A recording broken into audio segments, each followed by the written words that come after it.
চিনি বের হয় না, কি আসলো 50 কেজির একটা গুড়ের চাকরি বের হতে আসে।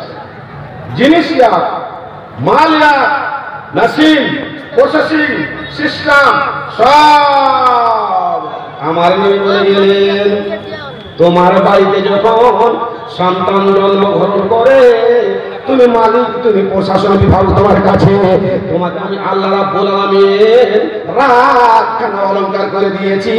তোমার সন্তান যখন জন্মগ্রহণ করলো তার পালা পোষা করা, পারওয়ারিশ করা, তত্ত্বাবধান করা, দেখাশোনা করা তোমার দায়িত্ব হয়েছে। তুমি তাকে ইহুদি বানাবে, তুমি তাকে নাসারা বানাবে, তুমি তাকে খ্রিস্টান বানাবে, তুমি তাকে জৈন বানাবে, তুমি তাকে নাগা বানাবে, তুমি তাকে গারো বানাবে, তুমি তাকে মুসল্লি বানাবে, বেনামাজি বানাবে, তুমি তাকে মাদারো বানাবে। তোমার হাতে রয়েছে সেই ক্ষমতা। জি, আপনি কি জানেন না? ভুট্টা চাষ করতে জানেন না? চাপান কখন করতে হয় আপনি জানেন না? হ্যাঁ, আল্লাহ রাব্বুল আলামিন বলছেন দুটা দিক আছে, একটা বাহ্যিক দিক, একটা অভ্যন্তরীণ দিক। আপনার দুটা দিক, একটা পার্থিব জগৎ দিক, একটা আখিরাতের দিক। চোখটা বন্ধ করেন, চোখ খুললে ইহকাল, না খুললে পরকাল। আল্লাহ রাব্বুল আলামিন বললেন ওয়ায়ালামুনা যাহিরাম মিনাল হায়াতিদ দুনিয়া ওয়া হুম আনিল আখিরাতি হুম গাফিরুন। যে ভুট্টার পিছন 34 টাকা কিলো, দামি দামি পিছন, পানিয়ার পিছন কিনছেন, আর তাদের কি কিনছেন? ছেলে আপনার সকালে ভুট্টার জমিতে চলে গেল, ট্রাক্টর তলিয়ে চলে গেল, সব কিছু করছেন আপনি। ভাবছেন আমার আল্লাহ রাব্বুল আলামিন বললেন তোমাকে আমি প্রশাসন বিভাগ দিয়েছি, বলো আমি রাগ করেছি, তোমার ফ্যামিলিকে তোমার আন্ডারে বানিয়েছি, তোমাকে মালিক আমি বানিয়েছি। বান্দারে কিয়ামতের কোটে তোমাকে মালিকানার হিসাব দিতে হবে।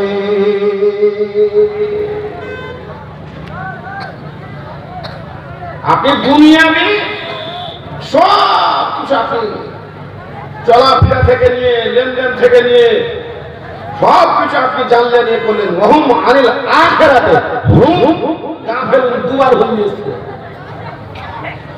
জামিটা দুয়ার নিয়েছে। আল্লাহ রাব্বুল আলামিন বলছেন বান্দারে আমার, তুমি যখন মালিক হয়ে গেছো, তোমার উপরে বিশাল বড় একটা দায়িত্ব পড়ে গেছে। আমি আল্লাহ পাকের নবী দয়ার নবী মুহাম্মদকে বলেছিলাম আনজের শিরা টাকার আছাবি, তোমাকে নিজে বেঁচে হবে না, নিজে নামাজ পড়ে হবে না, নিজে ভালো হয়ে হবে না, তোমার পরিবার, তোমার পরিজন, তোমার ছেলে, তোমার মেয়ে, তোমার বউ, তোমার বাচ্চা সবাইকে তোমাকে শোধরাতে হবে। কারণ তোমাকে দিয়েছি সেই প্রশাসন বিভাগখানা।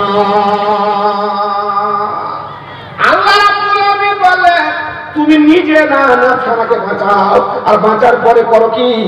তোমার স্ত্রীকে, তোমার আহালকে, তোমার পরিবারকে বাঁচাও, তোমার ছেলেকে বাঁচাও, তোমার মেয়েকে বাঁচাও, নইলে আমাদের কোটে বেজ্জতে হাত থেকে তুমি রেহাই পাবে না। ইসরায়েল আক্রমণ চলছে, ইসরায়েল আক্রমণ করছে হামাসের উপরে।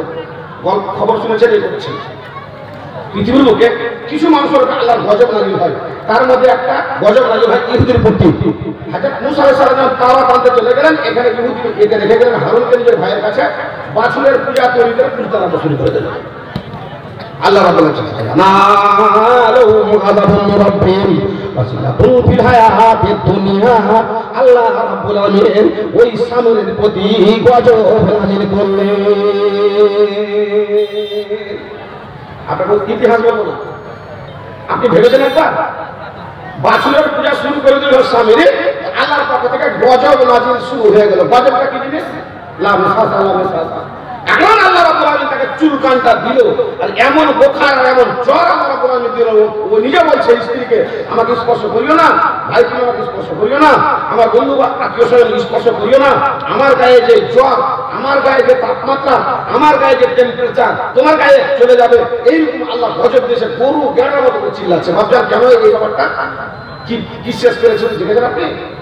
ভাবছেন আমার আল্লাহ রাব্বুল আলামিন তার প্রতি গজব অবতীর্ণ করেছেন। আয়াতে কোরআনে আল্লাহ বলেছেন কারণ হলো পুরো আল্লাহর খোদাইটাকে চেঞ্জ করে দিয়েছে।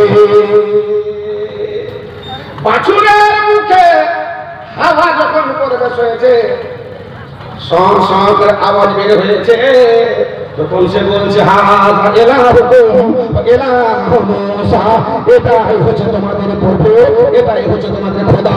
মুসার খোদা, মুসা ভুল জায়গাতে চলে গেছে, আল্লাহর খোদাইটাকে চেঞ্জ করে দিয়ে নিজের ভগবান তৈরি করে ফেলেছে বলে আল্লাহ রাব্বুল আলামিন তার প্রতি গজব অবতীর্ণ করেছেন পৃথিবীর বুকে। তিন প্রকার লোকের প্রতি আল্লাহ গজব নাযিল হয়। এক নম্বর হচ্ছে যারা মা বাবার সেবা খিদমত করে না। নম্বর 2 আদায়ুস, যারা দায়ুস হবে তাদের প্রতি আল্লাহর গজব নাযিল হয়।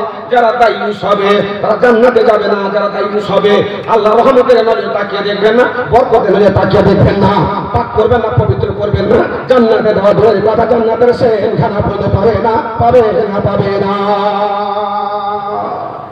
দায়ুসকে শুধু খালি স্ত্রীকে কন্ট্রোল করতে পারলো না, স্ত্রীকে পরিবারের মধ্যে রাখতে রাখতে পারলো, ভূমির মধ্যে রাখতে পারলো, তাকে দায়ুস বলা হয়। আমাদের কোটে এমন একখানা লোক দাঁড়িয়ে থাকবে, আল্লাহ রাব্বুল আলামিন বলেন মুআল্লিকুম বিজারিহি, পিছন দিকে কিছু লোক দাঁড়িয়ে থাকবে, একখানা লোক এসে বলবে রাব্বুল আলামিন ইনি হচ্ছেন আমার বাবা, ইনি হচ্ছেন আমার স্বামী, ইনি হচ্ছেন আমার ভাই, ইনি হচ্ছেন আমার গার্জেন। প্রশাসন বিভাগ তাকে তুমি দিয়েছিলে, নিজে নামাজ পড়েছিল, নিজে কাজ ভালো করেছিল, আমাকে নামাজ পড়াতে পারে না। আল্লাহ রাব্বুল আলামিন সাথে সাথে ডিগ্রি উঠিয়ে দিল, ওহুম ইয়াহমিলুনা আওযারহুম আলা যুহুরিহিম আলা সামা ইয়াজরুন। পূর্ববর্তী বক্তব্য খান শুনছিলেন, সহজ ব্যাপার নয় বাবজান। আপনি পরিবার পরিজনের গার্জেন, আপনি আপনার চলাফেরা, আপনার সিস্টেমটা কি? হযরত দাউদ আলাইহিস সালামের যুগে 3 প্রকার লোক ছিল। এক প্রকার লোক অন্যায়কে মানা করেছিল, এক প্রকার লোক অন্যায় করেনি, মানা করেনি, এক প্রকার লোক অন্যায় করছে। পৃথিবীর মুখে সব চাইতে জালেম কম, সব চাইতে স্বৈরাচারী কম যদি হয়ে থাকে, পৃথিবীতে এসে থাকে, তার নাম হচ্ছে ইহুদি, মুসার কম। আর ওকে আজকে বলছে গাজা, ইসরায়েল, ইহুদির বংশধর থেকে যে এসেছিল সেটা। ইহুদির ইতিহাস যদি আপনি করতে যান মাথা গোল মেলে যাবে, এত ইহুদির লম্বা ইতিহাস আছে। ভাবছেন এই ইহুদি মুসার কমকে আল্লাহ এত অবদান আর এত নিয়ামত দান করেছিলেন, আর কোন জাতিকে এত অবদান দেওয়া হয়নি। এরা অবদানের পরে বেঈমানি করেছিল, আর বেঈমানি করার কারণে কালে কালে যুগে যুগে বেঈমানি করেছে, একের পর এক বেঈমানি। তাওরাতকে চেঞ্জ করেছে, তাওরাতকে অল্প পয়সায় বিক্রি করেছে, 70,000 নবীকে হত্যা করেছে, এই করে বেঈমানির পর বেঈমানি। জান্নাতে খাবার আসছে, সকালের খাওয়া খেয়ে নাও, দুপুরের খাওয়া আসবে না, সকাল থেকে জগিয়ে রাখলো, বেঈমানি। এই করতে করতে করতে করতে আমার নবী মুহাম্মদের সঙ্গে 4 খানা যুদ্ধ করেছে। বানু কুরাইজা, বানু নাজির, খাইবার, বানু কাইনুকা। আল্লাহ নবীকে বহুবার হত্যা করার বিষ খাওয়ার চেষ্টা করেছে। জি, হারেস একটা মেয়ে ছেলে বিষ দিয়েছিল, মারা গেছিলেন। আল্লাহ পাকের মুখে শুধু খালি করেছিলেন। আল্লাহ পাকের নবীর উপরে আমর ইবনে জাহাশ পাথর গিরিয়ে মারার চেষ্টা করেছিলেন। জল দিক দিয়ে যে ইহুদি গর্ত খনন করতে করতে করতে করতে করতে করতে করতে আল্লাহ পাকের নবীর কবর পর্যন্ত পৌঁছে গেল। আল্লাহ তাআলা ইন্নাল্লাযীনা আতাদাউ মিনকুম ইসলামকে ফাকুলনা লাহুম কুনু সাদাতান খাজিন। আল্লাহ বলতেন বান্দারে মনে রাখো, আমি আল্লাহ পাকের নবীকে বলেছি, আমি নিজেও বলেছি, গার্জেন বানিয়েছি, মালিক বানিয়েছি, তোমার হাতে আমি আশা দিয়েছি, তোমার হাতে প্রশাসন বিভাগ দিয়েছি, তোমাকে ক্ষমতা দান করেছে। ক্ষমতা খানা প্রয়োগ সঠিকভাবে করো, নইলে কিয়ামতের কোণে বেহেশতের হাত থেকে রেহাই পাবে না। দেখে না ওই হযরত দাউদ আলাইহিস সালামকে আমি আল্লাহ রাব্বুল আলামিন কয়েকখানা মজা দান করেছিলাম। ও আলান্না লাহুল হাদিদ, লোহাতে হাতি থেকে নরম হয়ে যেত। তারা সে তিনি কি করতেন, যুদ্ধক্ষেত্রে তারা হাতিয়ার তৈরি করতেন। আমি মিষ্টি সুর দান করেছিলাম। জিন পালন ঘোড়ার উপর টাঙাতে টাঙাতে যতটা সময় লাগে ওই সময়ের মধ্যে উনি জবরকে পড়ে শেষ করে দিতে পারতেন। তাকে এমন ভালো ভাষণ দেওয়ার ক্ষমতা দান করেছিলাম, এত মিষ্টি সুর দিয়েছিলাম। পানির মাছ পৈপা খালি মাহল যে বালা, পাহাড় পর্বত তার সঙ্গে আল্লাহ রাব্বুল আলামিন তাসবিহে তাহলিল পাঠ করত। আল্লাহ বলে দিলাম বান্দারে নেয়ামত দান করে জান্নাত থেকে নেয়ামত দান করে নবীর হাত দিয়ে তোমাকে আমি যখন ঈদ ময়দান নিয়ে চলে গেলাম, তখন আমি আল্লাহ রাব্বুল আলামিন ছায়া করার জন্য রোদে থাকতে পারছিলাম না। আল্লাহ আলাইকুম কামামা, আমি আল্লাহ রাব্বুল আলামিন তোমাদের উপরে মেঘমালাকে উঠিয়ে দিয়ে তোমার মাথার উপর ছাতা বানিয়ে দিয়ে আশ্রয় দিয়েছিলাম। সূর্যকে 12খানা আঘাত করে কাত্তাউলের আজিম 12টা রাস্তা বানিয়ে দিয়ে তোমাকে পার করেছিলাম। শনিবারের দিয়ে তোমার নবী যখন নামাজ করবে, ভাষণ দিবে, যখন ইবাদত বান্দিগিতে রত থাকবে, তখন তোমরা মাছ মারামারি করিও না। ক্যাপাসিটি করলো শনিবার দিন মাছকে বানা দিয়ে জাল দিয়ে ঘেরে রেখে তো রোববার দিন মারত। এক গ্রুপ মারলো, অপর গ্রুপ মানলো না, মানাও করলো না। আর এক গ্রুপ মানা করলো আর মানলো না। আল্লাহ রাব্বুল আলামিন বলছে যারা মানলো এবং যারা মানলো না কিন্তু মানা করলো না, আমি আল্লাহ রাব্বুল আলামিন এই দুই গ্রুপের মানুষকে শুকর এবং পানরে পরিবর্তন করে দিলাম। নামাজ 5 ওয়াক্তে, গাজাতে 6 ওয়াক্তে নামাজ হচ্ছে, প্রতিদিন একটা জানাজা হচ্ছে। বাপ আপনার উপরে কয়টা খরচ করা হয়েছে? লা ইলাহা ইল্লাল্লাহু মুহাম্মাদুর রাসূলুল্লাহ যখন বলবেন, ইসলামের গণ্ডির মধ্যে প্রবেশ হয়ে গেলেন, তখন আপনার উপরে 4টা জিনিস খরচ হয়ে যাবে, আরো 5টা খরচ হবে। একটা তো হয়ে গেছিল লা ইলাহা ইল্লাল্লাহু মুহাম্মাদুর রাসূলুল্লাহ বলে দিলেন, আরো 5টা খরচ হবে।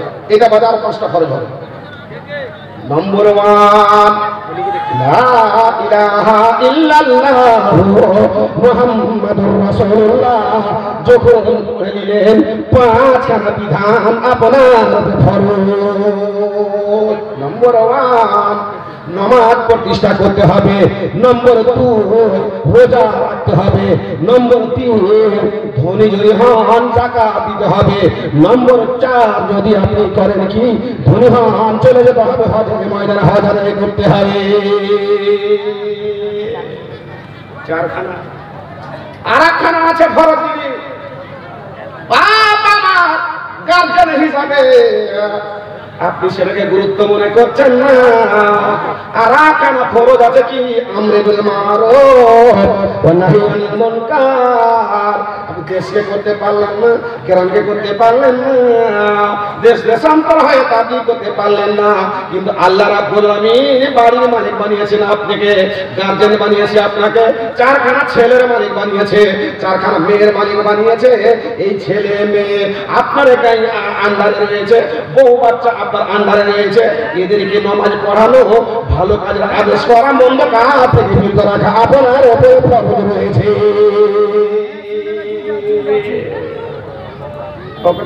জান্নাত নয় শুধু আপনি নামাজ পড়ে মসজিদে দাড়িতে খিলল করে আর একদম ইয়ে করে একদম জান্নাতে চলে গেলেন, কত সহজ ব্যাপার নয়। আপনার স্ত্রী নামাজ পড়লো না, আপনি পাকা ডিজিটাল নামাজি, কিয়ামতের কোটে বেজ্জতির হাত থেকে রেহাই পাবেন না। কারণ স্ত্রীর মালিক আপনার প্রশাসন আপনার আন্ডারে করেছিল স্ত্রীকে। পক্ষান্তরে স্ত্রী নামাজ পড়ে আপনি নামাজ পড়লেন না, কিয়ামতের কোটে স্ত্রী জান্নাতে চলে যাবে। আর রেজালা খাওয়া আমরা নেশা বাজান আত্তাইয়ুস লা ইয়াদখুলুল জান্নাতা। আমার নবী বলে গেলেন যারা দায়ুস হবে কিয়ামতের কোটে জান্নাতে যাবে না। রব্বুল আলামিন রহমতের নজরে তাকিয়ে দেখবেন না, বরকতের নজরে তাকিয়ে দেখবেন না, পাক করবেন না, পবিত্র করবেন না। জান্নাতে যাওয়া দূরে, জান্নাতের সেন খানা বইল পাবে না, পাবে না, পাবে না।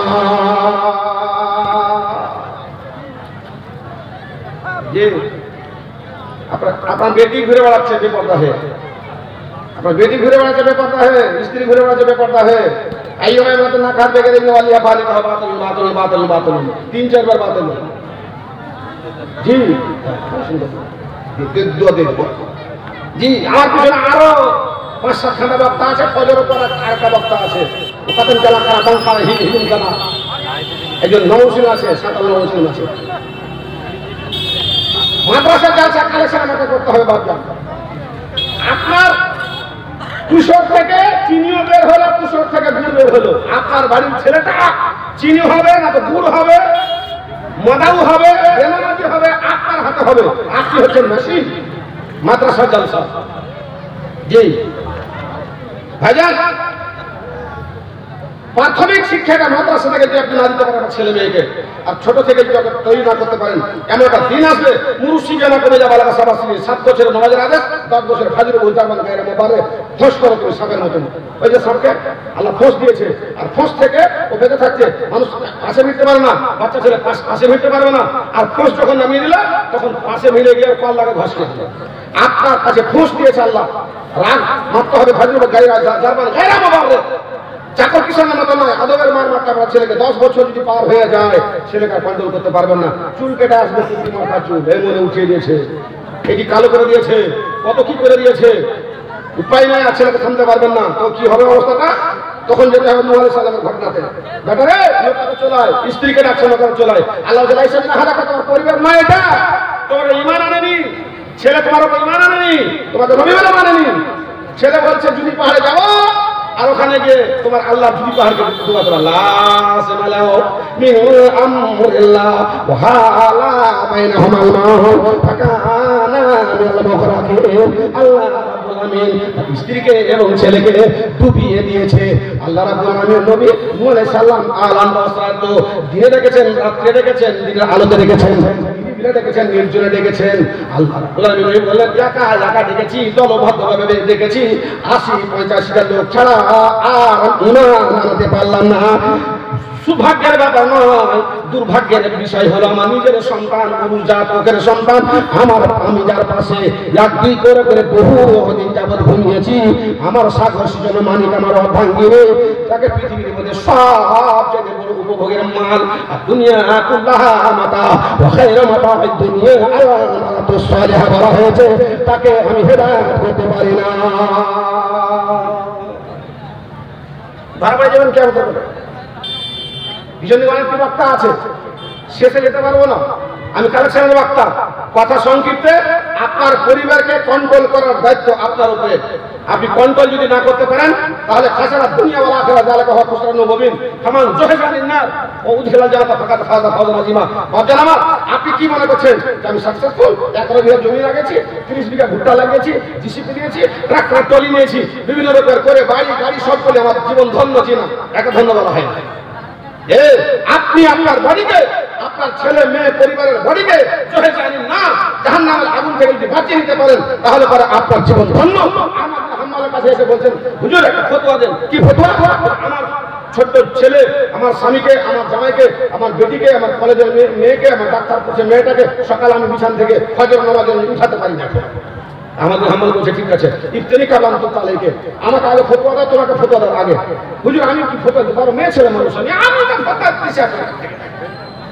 না মা তুমি আগে ফতোয়া দাও কি ফতোয়া মাহে আমার তোমার বাড়িতে যদি আগুন লেগে যায় ঘরের মধ্যে আগুন লেগে গেছে পোয়ালের পালাতে আগুন লেগে গেছে কারির পালাতে আগুন লেগে গেছে দাও আগুন জ্বলছে এবার পরে দেখি তোমার ছেলে মেয়েকে তুমি কি করে ওখান থেকে বের করবে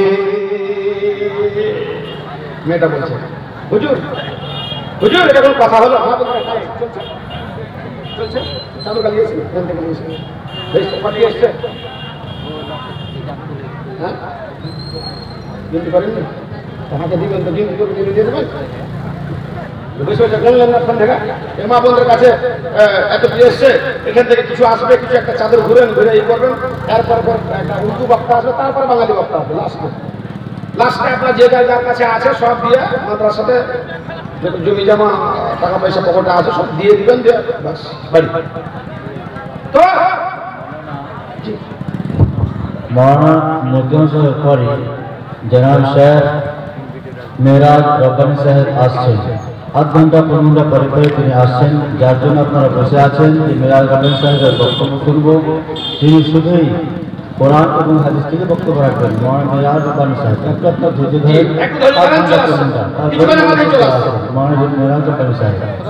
জি ভাইজান, তো বলছে আমি ছেলে মেয়েকে জোর করে উঠে নিয়ে আসবো, চুল ধরে টানবো, লুঙ্গি ধরে টানবো, ঢাকাটা টেনে নেবো, লেলিখানটা টেনে নেবো, উঠবে উঠবে না?